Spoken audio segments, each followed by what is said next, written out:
Hello and welcome to the France 24 interview. My guest today is Jean-Paul Laborde, who is the Executive Director of the UN Counter-Terrorism Committee. Thank you very much for being with us. Your committee reports to the UN Security Council on this issue of terrorism. Obviously, terrorism has become nearly something that we live with every day. In the West and many other areas, the attacks have multiplied, have accelerated. Maybe not the same kind of coordinated attacks that we've seen in the past, but currently the threat is really global and it's there all the time now. Yes, thank you for the interview first. Sure. I would like to say that this threat is really global.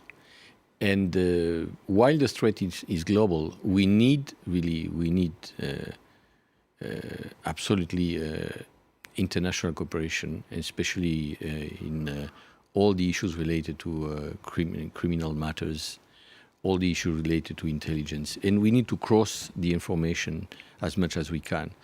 That's the first aspect I would like to underline. This is mainly what I would like to say, for example, is that for the Advanced Passenger Information, API, which is collected by all the countries in the world through the passports screening, you have 36,000 points of entry. And if you go through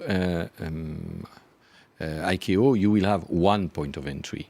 Interpol has 68 million of information in its database. So it's also something that has to be connected to the entire system of Interpol and to the law enforcement in the countries. So that's the big issue, because terrorism now is really very fast in terms of actions.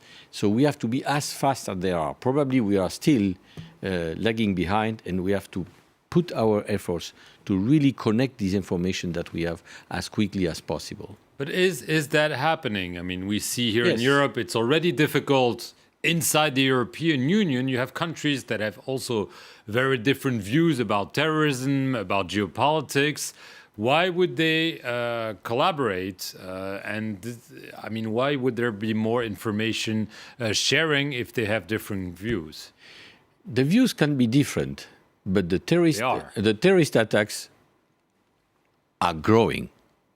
And even if we have these different views and we feel that we can succeed by ourselves, is not possible. Because this threat is global, the response to the threat has to be as much as we can, at the international level through international cooperation, and we have the means to do that. Means that the Security Council has really taken action on that. We have several resolutions. We can really facilitate technical assistance. We had one in December last year. Now we have another one on the counter messaging. So it means that the countries have really tools at their disposal, and they should use these tools, because otherwise, I mean, you will continue this fight alone, and you will not go anywhere. So the interests of the member states of the United Nations, the interests are to work together. It's not possible to do otherwise. Yes, but I mean, when you see the United States and Russia bickering about so many things, if you see countries like Saudi Arabia and Iran, do you imagine that they will genuinely share all kinds of information, or because of the animosity, they're going to say, no, this is my enemy, I'm not giving him any information? Yes, they will pay the price. And that's what happens. They will pay the price. However, concerning, I can see that in the Counter-Terrorism Committee, to which my executive directorate reports, in the committee itself, when we discuss issues related to terrorism, there is no animosity or there is no objections to the international cooperation. Then, after, of course, we need the implementation of it. That's another issue. But at least on the basic issues related to that, no, there is no obstacle or opposition for this type of resolutions, right, even if they are taken under Chapter 7 of the Charter, which means with executive power of the Council. I want to get to the organization of the Islamic State. Obviously, it's being assaulted in Syria and Iraq. It lost a lot of territory. Nevertheless, we've seen lots of attacks, either by members clearly linked to the organization of the Islamic State. Some claim that they're linked, but obviously some are making a link between the fact that they're losing territory and you see more and more attacks, especially in Europe lately.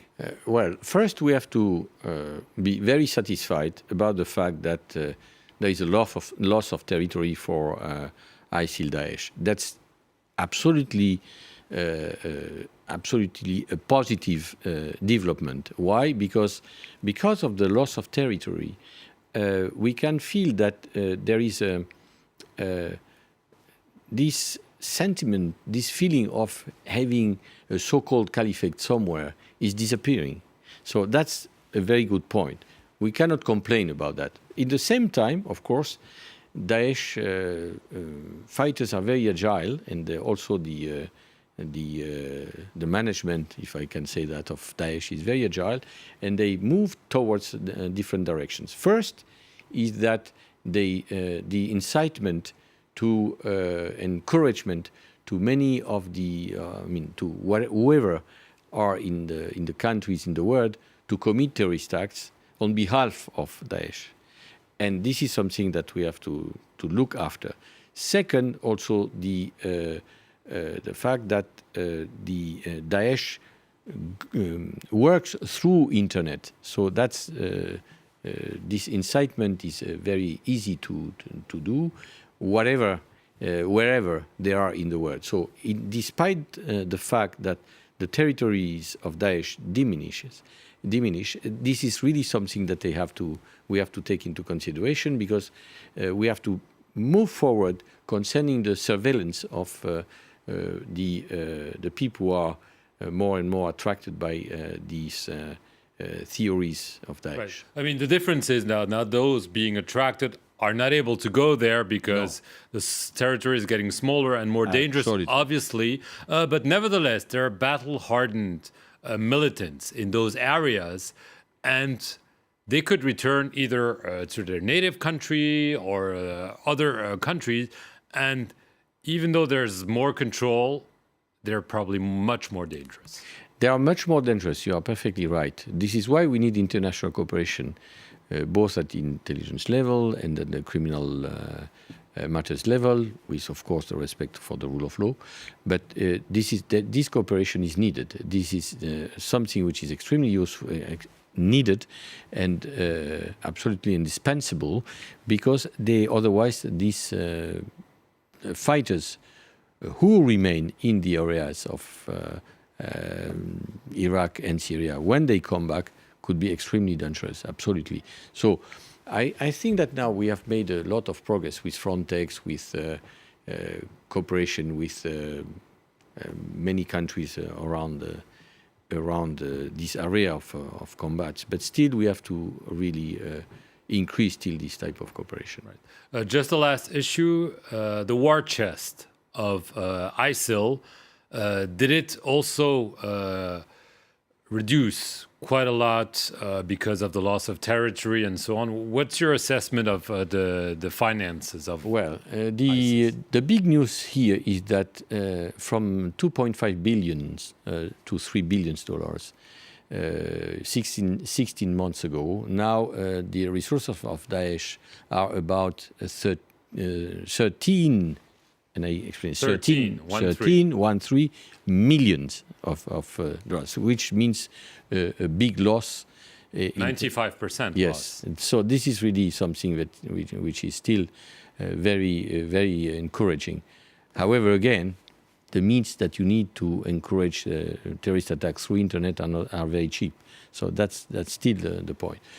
And the resources anyway are more and more linked to organized crime. They are linked to trafficking in women, in children, trafficking in arms, trafficking in drugs.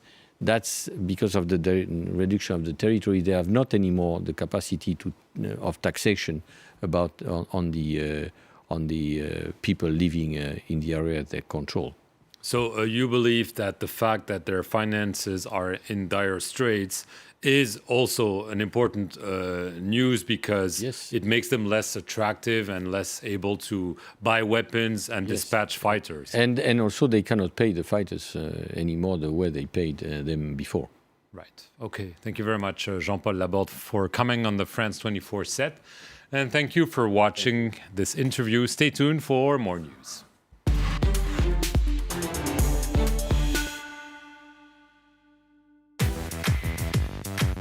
People and Profit, presented by Stephen Carroll. Business news is not about numbers, nor percentages and statistics.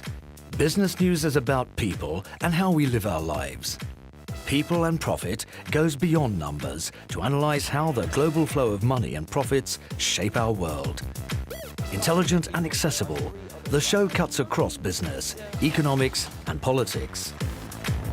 People and Profit, on France 24 and France24.com.